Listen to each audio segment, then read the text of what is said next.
오늘 이 아침에 하나님께서 우리에게 주시는 말씀은요, 마태복음 5장 13절 한 절 말씀입니다.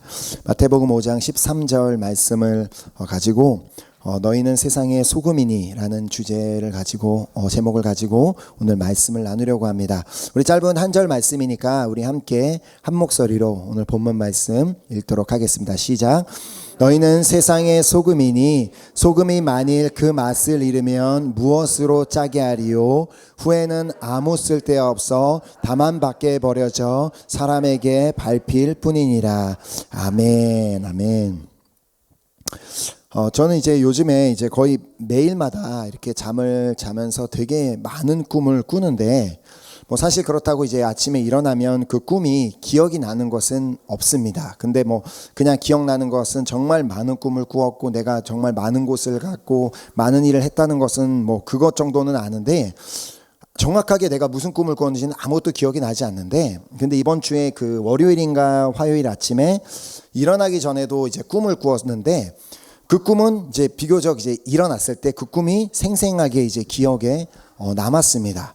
자, 그 꿈 속에서 이제 제가 이제 어떤 이제 사람들하고 같이 식당에 갔습니다. 근데 그 누구랑 같이 갔는지 우리 가족인지 누군지는 모르겠는데, 어찌됐든 이렇게 식당에 가서 이렇게 둘러 앉아서 음식을 주문을 했는데 아무리 기다려도 음식이 나오지 않는 거예요. 그래서 옆에 있는 테이블은 이제 사장님이 음식도 갖다 주시고 하는데, 우리 테이블은 음식을 가져다 주시지 않아서 제가 이제 사장님한테 가서 따졌습니다. 사장님, 우리가 먼저 왔고 우리가 주문한 음식이 왜 안 나옵니까? 그리고 막 이제 따지니까 사장님이 조금만 기다려 달라고 음식을 드리겠다라고 이제 해서 다시 자리에 돌아와서 기다리고 있는데, 진짜 이제 얼마 후에 사장님께서 엄청나게 이렇게 막 그 큰 접시에 푸짐한 막 음식, 뭐 제 그림으로 기억으로는 탕수육 같은 이제 그런 거였는데, 엄청난 그런 걸 갖다가 이렇게 들고 이렇게 오셔서 식탁에 이제 내려놓으셔서 막 너무 막 보기만 해도 너무나 먹음직스럽고 너무 맛있을 것 같아서 우리가 막 그 자리에 앉아 있는 사람들이 다 같이 그걸 한 입 먹었는데,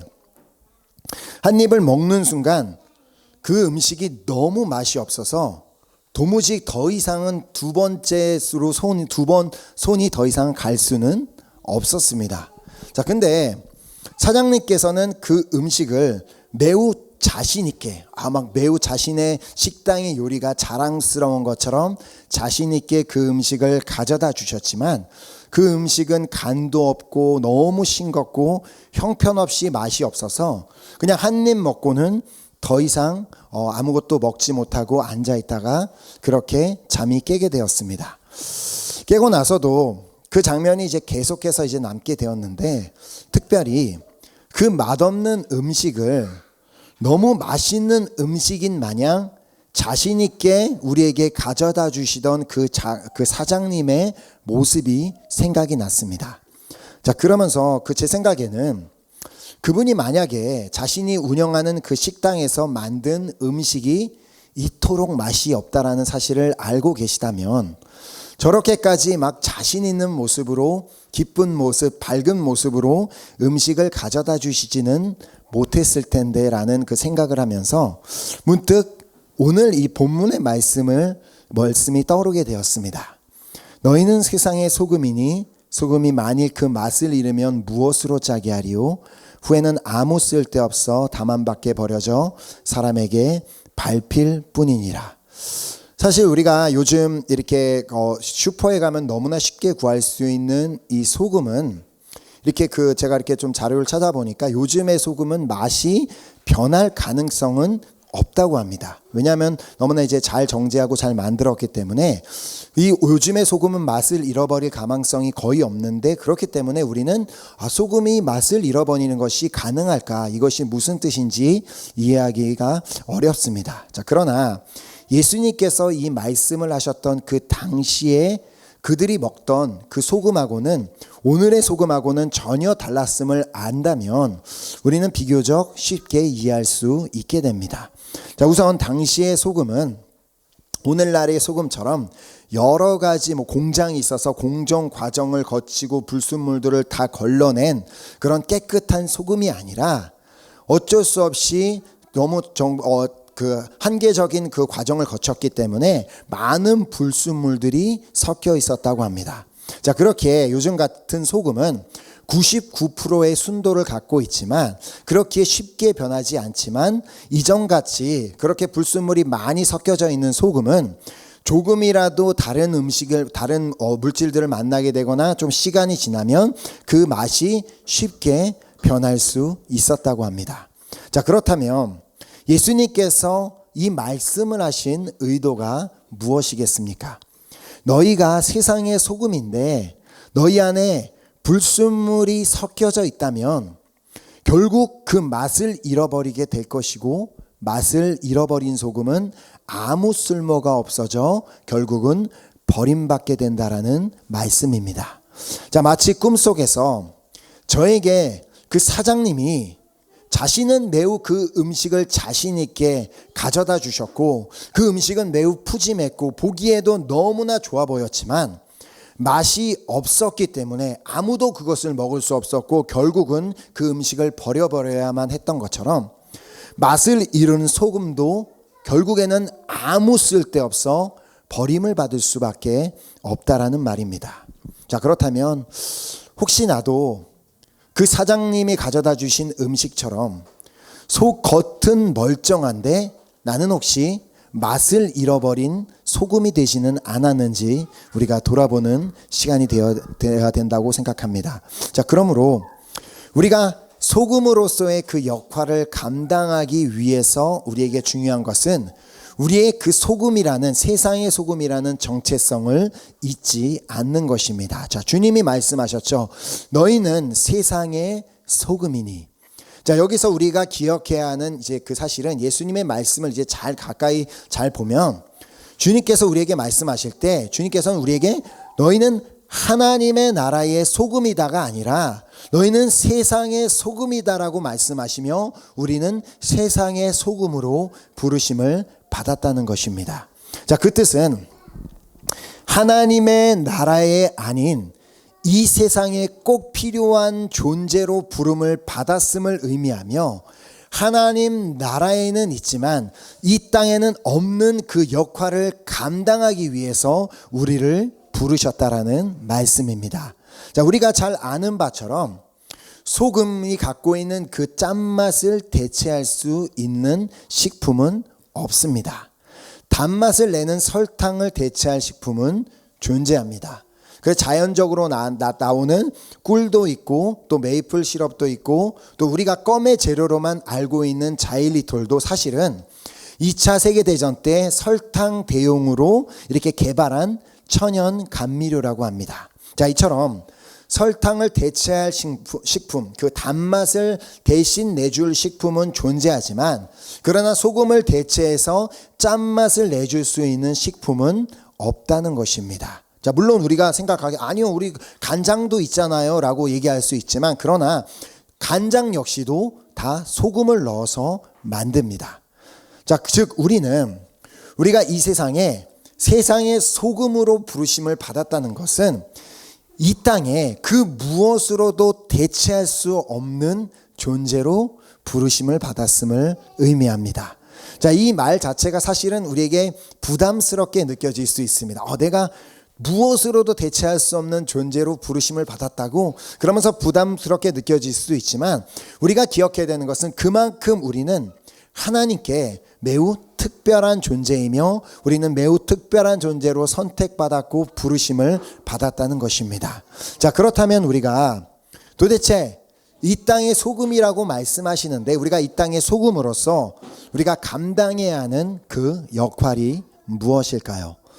우리가 이 땅에 짠맛을 내야 하는 그 소금만이 갖고 있는 그 짠맛, 우리가 그 소금처럼 우리만의 그 역할해야 되는, 감당해야 되는 그 역할이 있다면 도대체 우리가 그 감당해야 하는 그 짠맛이 무엇을 의미하는지를 우리가 알아야만 합니다. 자, 그 짠맛의 의미가 무엇인지는 오늘 본문 말씀이 포함된 예수님의 그 산상수훈의 핵심 주제가 말해주고 있습니다. 예수님께서는 그 마태복음에 보면 산상수훈을 통해 여러 가지 교훈, 여러 가지 이제 말씀을 주셨는데 그 모든 말씀은 한 가지 주제로 흐르고 있습니다. 그 주제는, 산상수훈의 핵심 주제는 바로 하나님의 정의입니다. 자, 정의란 진리에 맞는 올바른 도리이며 사회를 구성하고 유지하는 공정한 도리를 사전적인 의미로 그렇게 의미하고 있습니다. 자, 또한 정의란 옳고 그름의 경계선이 되기도 합니다. 자, 정의와 불의가 있는데 그 경계선이 된다는 것입니다. 자, 그래서 어느 나라나 어느 사회나 정의는 반드시 존재합니다. 자, 그러나 이 정의라는 것은 그 정의를 정하는 사람과 그 나라와 그 사회의 기준에 따라 다 달라질 수밖에 없습니다.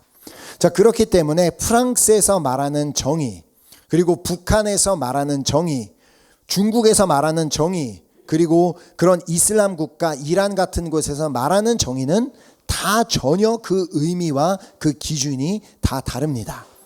자, 그렇게 정의를 실현한다고 해도 그것은 사실 따지고 보면 공정한 도리가 되지 않을 수 있다는 말입니다. 자, 그러나 하나님의 정의는 그렇지 않습니다. 그 어떠한 나라에서도, 그 어떠한 사회에서도, 그 어떠한 공동체에서도, 그 어떠한 환경 가운데서도 하나님의 정의는 절대로 변하지 않습니다. 자, 그래서 로마서는 말씀합니다. 로마서 3장 22절에 곧 예수 그리스도를 믿음으로 말미암아 모든 자에게 미치는 하나님의 의인이 차별이 없느니라. 아멘. 즉 이게 무슨 말씀이에요? 바로 예수님이 하나님의 정의이며 모든 올바른 도리의 기준이 되신다는 말씀입니다. 자, 누구든지 예수를 믿는 자, 그 어떠한 사람이든 어떤 국적 무엇과 아무것도 상관없이 그 누구든지 예수를 믿음으로 말미암아 의롭다 하심을 얻을 수 있고 그 누구든지 예수를 믿음으로 말미암아 구원을 받을 수 있습니다. 자, 또한 예수를 믿지 않는다면 그 누구도 의롭다 하심을 받을 수 없고 예수를 믿지 않는다면 그 누구도 구원을 받을 수 없습니다. 자, 중간은 없습니다. 그래서 그 어떠한 예외도 없고 그냥 이 사람이기 때문에 특별히 봐주는 그런 것은 전혀 하나님의 나라에 하나님의 정의에는 존재하지 않는다는 말입니다. 자, 이 예수님은 우리가 너무나 잘 아는 바처럼 말씀이 육신이 되어 이 땅에 오신 분이십니다. 자, 그렇기에 우리가 그 알아야 하는 하나님의 정의란 바로 하나님의 말씀이 하나님의 정의이고 그렇기 때문에 이 하나님의 말씀이 우리의 삶에 옳고 그름의 기준이 되는 그러한 삶을 살아갈 때 우리는 비로소 이 땅의 소금의 역할을 감당하게 되는 것입니다. 자, 예수님께서는 이 하나님의 정의를 매우 명확하게 해주시려고 이 하나님의 정의는 너희들이 생각하는 세상의 정의보다 훨씬 더 높은 수준의 정의다라는 것을 그것을 알려주시고 그것을 보여주시려고 이 땅에 오셨음을 말씀해 주셨습니다. 그래서 이제 산상수훈 가운데 마태복음 5장 17절에 보면 예수님께서 내가 율법이나 선지자를 폐하러 온 줄로 생각하지 말라. 폐하러 온 것이 아니오 완전하게 하려 함이라 라고 이제 말씀하셨습니다. 자, 이 말이 무슨 말이냐면 자, 유대인들은 너무나 하나님의 율법을 잘 지키려고 노력했고 하나님의 율법 그렇기 때문에 하나님의 율법을 기록된 그 자체로만 받아들였기 때문에 그렇게 율법에서 살인하지 말라라고 말씀하시면 실제로 내가 사람을 살인하지 않았다면 그렇기 때문에 나는 불의를 행하지 않았고 나는 정의를 실현하는 사람이야 라고 생각했지만 그러나 예수님께서 오셔서 얘들아 너희가 생각하는 하나님의 정의는 그런 세상적인 수준이 아니라 훨씬 더 높은 수준이라는 것을 예수님께서 그들에게 말씀하시고 가르쳐 주셨습니다. 자, 그래서 마태복음 이제 산상수훈에 계속해서 말씀하시는 것이 5장 21, 22절에 보면 옛사람에게 말한 바 살인하지 말라. 누구든지 살인하면 심판을 받게 되리라 하였다는 것을 너희가 들었으나 나는 너희에게 이르노니 형제에게 노하는 자마다 심판을 받게 되고 형제에 대하여 라가라 하는 자는 공회에 잡혀가게 되고 미련한 놈이라 하는 자는 지옥불에 들어가게 되리라. 자, 세상의 정의의 기준으로는 누군가를 실제로 살인한 사람이 정의에 의해서 그 사람을 살인죄를 행한 사람이라서 법적으로 처리를 받고 그리고 심판을 받게 됩니다. 자, 그러나 예수님께서는 말씀하시는 것은 너희는 누군가를 실제로 죽인 것, 그렇게 살인한 것만 살인죄에 해당한다고 생각하느냐? 그렇지 않다. 하나님의 정의의 기준에서는 너희가 누군가에게 화를 내는 것조차도 살인죄에 해당하며 너희가 형제를 욕하는 것만으로도 그것도 살인죄에 속하며 너희가 누구를 놀리는 것, 누군가를 비웃으며 조롱하며 놀리는 것 자체도 살인죄에 해당한다라는 말씀을 하신 것입니다. 자, 또 이어서 말씀하셨습니다. 5장 27, 28절에 또 간음하지 말라 하였다는 것을 너희가 들었으나 나는 너희에게 이르노니 음욕을 품고 여자를 보는 자마다 마음에 이미 간음하였느니라. 자, 다시 한번 예수님께서 말씀하시는 것은 너희는 그 세상의 정의 기준으로 봤을 땐 실제로 간음을 행하지 아니하였다면, 누군가와 바람을 피거나 누군가와 그런 행위를 저지르지 않았다면 너희는 불의를 행하지 않았고 자신은 그래도 어느 정도 정의를 지키며 산다고 생각하겠지만, 그러나 하나님의 정의의 기준으론 너희가 마음으로 누군가를 보고 음욕을 품었다면 이미 그것은 간음죄를 저지른 것과 동일하다라는 말씀을 하여 주셨습니다. 자, 왜냐하면 하나님 앞에서는 죄는 죄일 뿐이지 그것이 크고 작은 죄는 있지 않기 때문입니다. 자, 저 사람의 죄는 나의 죄보다는 더 크지, 저 사람이 나보다는 더 큰 죄인이지라는 것은 하나님 앞에서는 존재하지 않는다는 말입니다. 자, 세상적인 정의의 기준으로는 나는 누군가보다 조금 더 나을 수 있고 조금 더 의로울 수 있고 조금 더 괜찮은 사람일 수 있지만, 그러나 하나님의 기준으로 봤을 때는 그럴 수 없다라는 말입니다.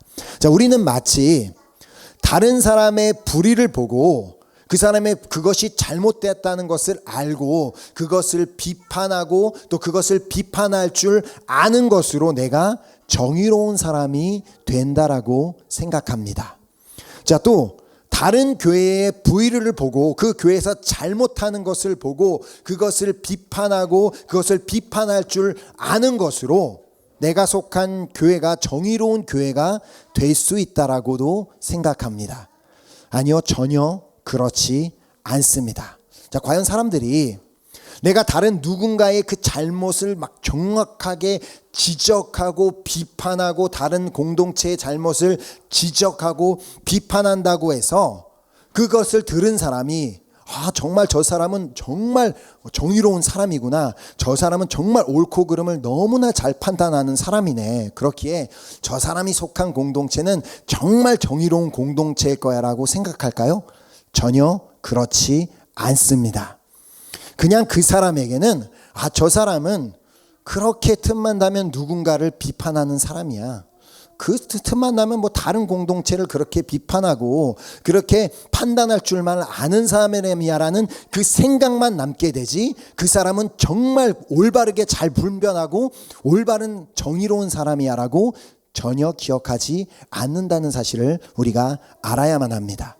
자, 그러므로 다른 사람의 불의를 보고 다른 사람의 잘못을 보고 그 잘못된 것을 지적하고 비판할 줄 아는 것으로 내가 의로운 사람이 되는 것이 아니라, 성경에는 분명하게 우리가 그렇게 의로운 사람이 되는 것이 아니라 우리는 오직 의를 행할 때에만 의로운 사람이 될 수 있다라고 말씀하여 주십니다. 로마서 2장 13절에 하나님 앞에서는 율법을 듣는 자가 의인이 아니오. 무슨 말이에요? 이것이 하나님 말씀에 의해서 이것이 잘못된 거야 뭐 그렇게 아는 것이 의인이 아니라 오직 율법을 행하는 자라야 의롭다 하심을 얻으리니.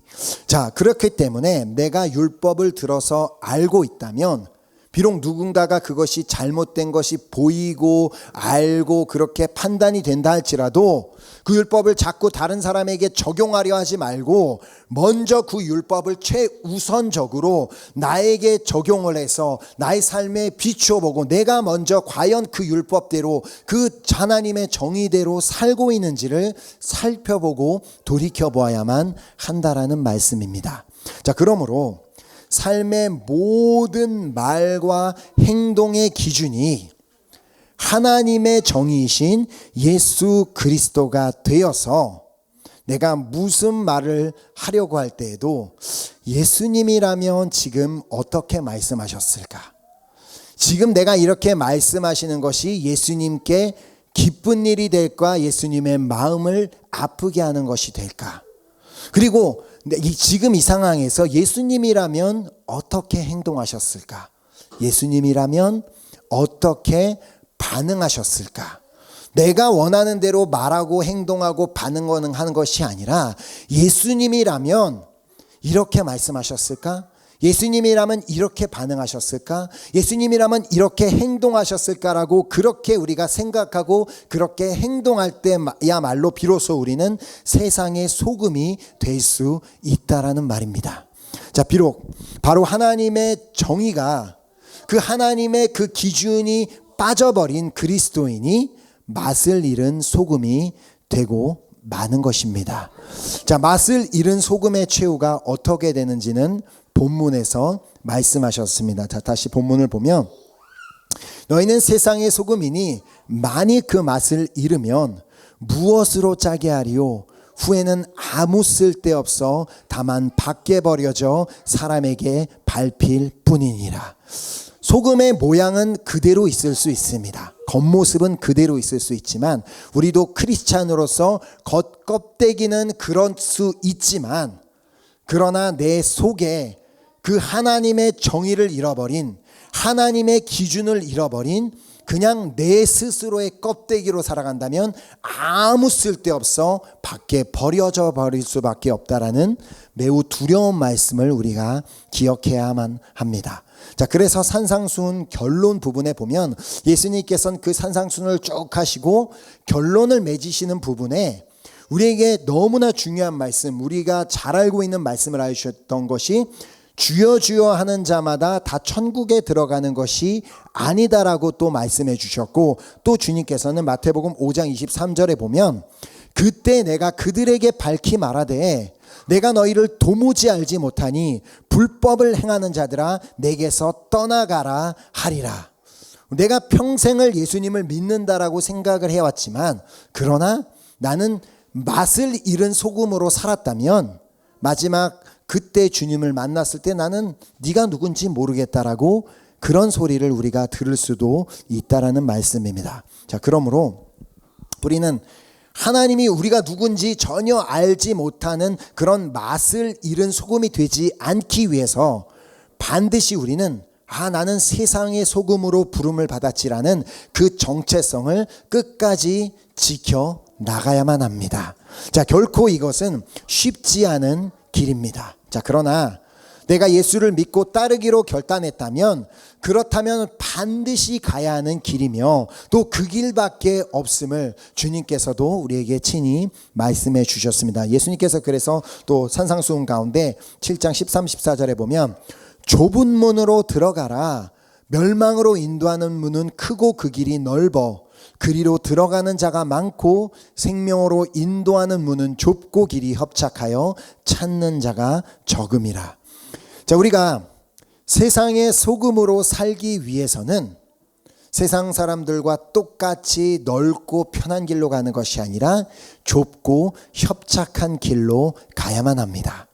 자, 비록 그 길이 매우 힘든 길이기는 하지만 너무나 고통스러운 길일 수도 있지만 그러나 세상의 소금이라는 그 정체성을 지키기 위해서 나는 항상 예수님의 기준으로 선택하고 예수님의 기준으로 생각하고 예수님의 기준으로 결정을 하는 우리 모두가 될 수 있기를 간절히 소망하며 축복합니다. 아멘. 이것이 바로 우리가 세상의 소금으로 살아갈 수 있는 길입니다.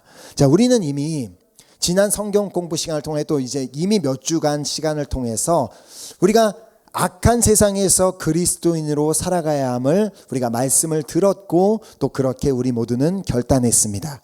자, 우리의 삶은 세상과는 분명히 구별된 삶이 되어야 합니다. 자, 세상에는 없는, 세상 사람들은 모르고 있는 그 하나님의 정의로 우리가 살아가는 그 삶이 되어야만 한다라는 말입니다. 자, 그렇다고 세상에서 불의를 행하며 사는 그런 사람들을 보면서 나는 저런 사람들과는 다르지, 나는 구원받은 백성이지, 난 하나님의 자녀지라는 그런 우월감을 가지고 살라는 말이 결코 아닙니다. 자, 그들은 아직까지는 진짜 정의가 무엇인지를 모르며 살고 있기 때문에 그들에게 우리가 우리의 삶을 통하여, 우리의 행동을 통하여, 우리의 언행을 통하여 무엇이 정의인지를 그들에게 보여주는 그 역할을 우리가 감당해야만 한다라는 말입니다. 자, 하지만 안타깝게도 우리 안에는 여전히 세상의 소금이지만 우리 안에는 여전히 불순물들이 있기 때문에 우리도 언제 변질이 되어 그 맛을 잃어버릴지 모르는 위험이 있음을 늘 기억해야 합니다. 자, 그래서 우리는 늘 깨어 있어야 하며 아까 찬양으로 고백한 것처럼 늘 언제나 우리의 생각을 주님께 돌리려고 노력해야 하며 늘 주님 앞에서 살아야만 합니다. 자, 그러나 우리가 언제나 하나님 앞에서 산다고는 하지만 나에게 여전히 여러 가지 불순물들이 남아있다면 하나님께서는 어쩌면 친히 우리에게 있는 그 불순물들을 걷어내는 작업을 우리의 삶 가운데 행하실 수 있음을 우리는 기억해야 합니다. 자, 바로 이 불순물을 걷어내시는 과정을 우리는 연단의 과정이라고 말합니다. 자, 이 연단의 과정은 누군가에게는 매우 고통스러울 수도 있고 또 누군가에게는 매우 많이 아플 수도 있습니다. 주님께서, 우리 하나님께서, 그 크신 하나님께서 연단하시는 과정이 결코 쉽게 넘어가지는 않는다는 것입니다. 자, 그러나 하나님께서 나를 연단하신 이유는 나에게 있는 불순물을 제거하여서 이제는 정말 세상의 소금으로서 올바른 사명을 감당하게 하시기 위한 뜻이 있음을 안다면 우리는 그 연단을 잘 정말 견디고 승리하게 될 줄 믿습니다. 자, 여전히 하나님의 정의가 기준이 아닌 나의 기준으로 살아가고 있는, 세상의 기준으로 살아가고 있는 나를 바꾸시고 또 그 안에 있는, 내 안에 있는 그 불순물을 제거하여 비로소 내가 제대로 된 정체성을 가지고 살아갈 수 있도록 나를 만들어 가고 계시는 그 과정임을 우리가 알아야만 합니다. 자, 그래서 이사야서 1장 25, 26절 말씀을 보면 우리를 그렇게 연단하여 정결하게 하시고자 하는 그 주님의 마음을 발견하게 됩니다. 자, 이사야서 1장 25, 26절에 내가 또 내 손을 내게 돌려 내 찌꺼기를 잿물로 씻듯이 녹여 청결하게 하며 내 혼잣물을 다 제하여 버리고 내가 내 재판관들을 처음과 같이 내 모사들을 본래와 같이 회복할 것이라. 그리한 후에야 내가 의의 성읍이라 신실한 고을이라 불리리라 하셨나니. 아멘.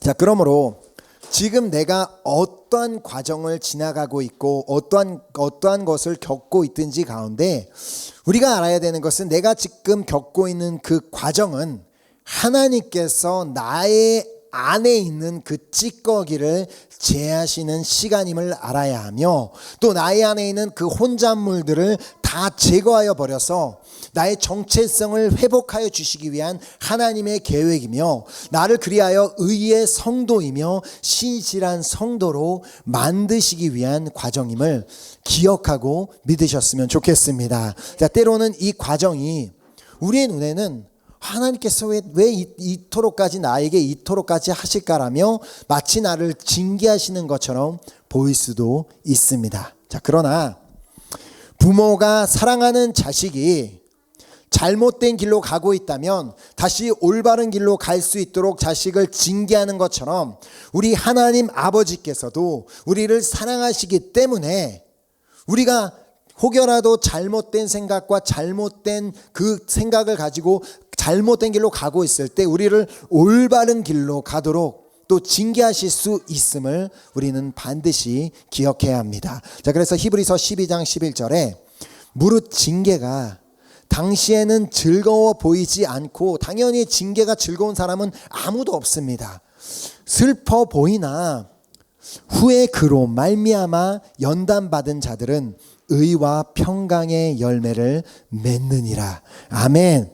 자, 어쩌면 세상 사람들은 우리가 그리스도인으로서 연단받는 모습을 보며 비웃을지도 모릅니다.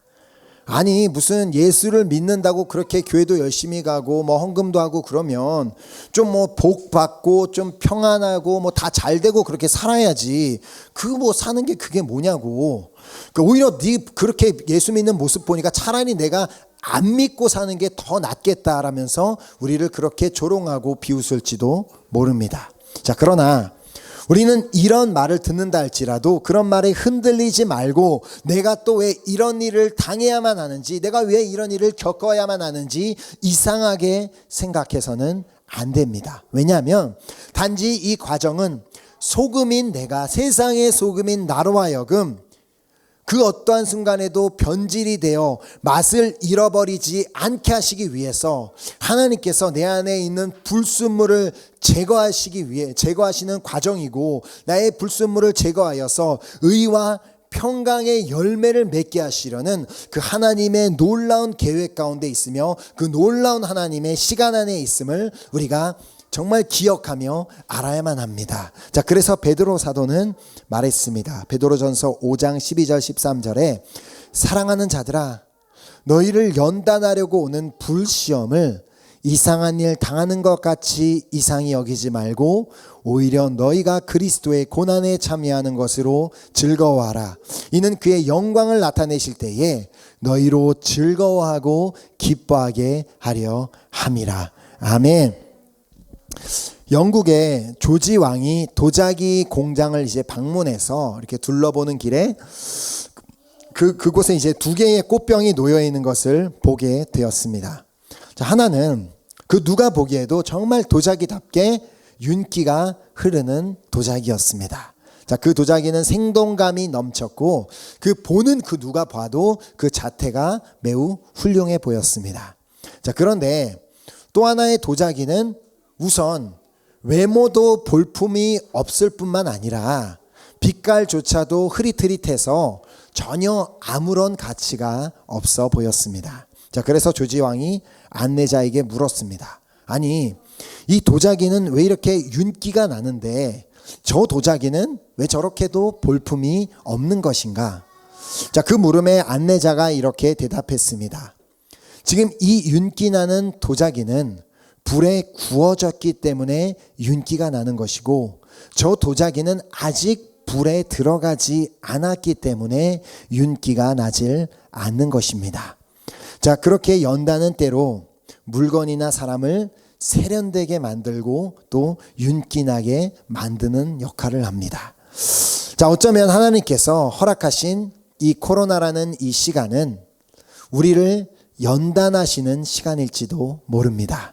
자, 비록 연단받는 과정이 쉽지만은 않을 수 있고 또 마음이 아플 수도 있고 힘들 수도 있지만 주님께서 이 시간을 통하여 나를 소금으로서의 역할을 감당하게 하시기 위해 허락하신 그 시간임을 믿는다면 우리도 결국은 욥과 같이 고백할 수 있게 될 줄 믿습니다. 자, 욥이 어떻게 고백했어요?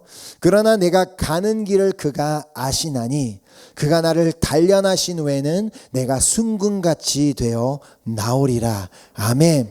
우리가 그 다니엘의 세 친구도 기억했으면 좋겠습니다. 그 다니엘의 세 친구가 도자기처럼 그 불에 던져졌다가 나왔을 때 그들을 통해서 어떤 역사가 일어났어요? 그 왕이 하나님을 믿는다는 이유로 그들을 불에 던졌던 왕이 결국은 하나님이 살아계심을 고백하고 하나님을 찬양하는 역사가 일어나게 됩니다. 자, 그렇기에 우리가 그 불에 들어가는 그 연단은 우리에게 그냥 단지 그냥 고통을 주시기 위함이 아니라 우리를 빛나고 정말 진정한 소금의 역할을 감당하게 하시기 위한 목적임을 우리가 기억했으면 좋겠습니다. 자, 그렇게 하나님께서는 우리 모두가 세상의 소금이라는 이 정체성을 잃어버리지 않고 그 역할을 감당해내기를 원하고 계십니다. 자, 모두가 이 세상에는 모두가 다 자신의 기준으로 생각하고 판단하며 세상의 기준으로 생각하고 판단하고 그렇게 내 기준에 맞지 않으면 저 사람은 못난 사람, 잘못한 사람, 문제 있는 사람 다 그런 수준으로 생각하며 사는 이 세상에서 이제는 우리는 세상의 소금이기 때문에 하나님의 정의를 아는 사람이기 때문에 예수님의 기준으로 생각하고 예수님의 기준으로 결정하며 예수님의 기준으로 사는 삶이 얼마나 복된 삶이며 축복인지를 이제는 하나님의 정의를 모르는 사람들에게 보여주기를 원하고 계십니다. 자, 비록 우리가 이렇게 보여주는 그런 삶을 살기 위해 우리가 세상의 소금의 역할을 온전하게 감당하기 위해 하나님께서 우리를 연단하시는 그 과정이 우리에게는 아프고 힘들 수 있지만 그 연단 과정을 우리가 소망과 믿음을 통해 견뎌내는 그냥 막연한 그런 그냥 버팀이 아니라 그냥 세상이 말하는 그냥 그런 존버가 아니라 우리가 정말 분명한 이유를 알고 분명한 하나님의 뜻을 알고 분명한 하나님의 계획을 알기 때문에 하나님을 향한 그 믿음과 소망을 가지고 견뎌내는 우리의 모습을 통하여 하나님의 정의를 모르던 자들이 우리의 모습을 통하여 하나님의 정의를 발견하고 주님의 살아계심을 보게 되는 그런 역사가 일어날 수 있기를 간절히 소망하며 축복합니다. 아멘. 그러므로 오늘 이 시간부터는 우리가 정말 세상의 소금의 역할을 잘 감당해내기 위해 하나님의 정의로 그 예수님을 기준으로 우리가 그렇게 끝까지 살아갈 수 있는 우리 모두가 될 수 있기를 간절히 소망하며 축복합니다. 아멘. 우리 시간 함께 우리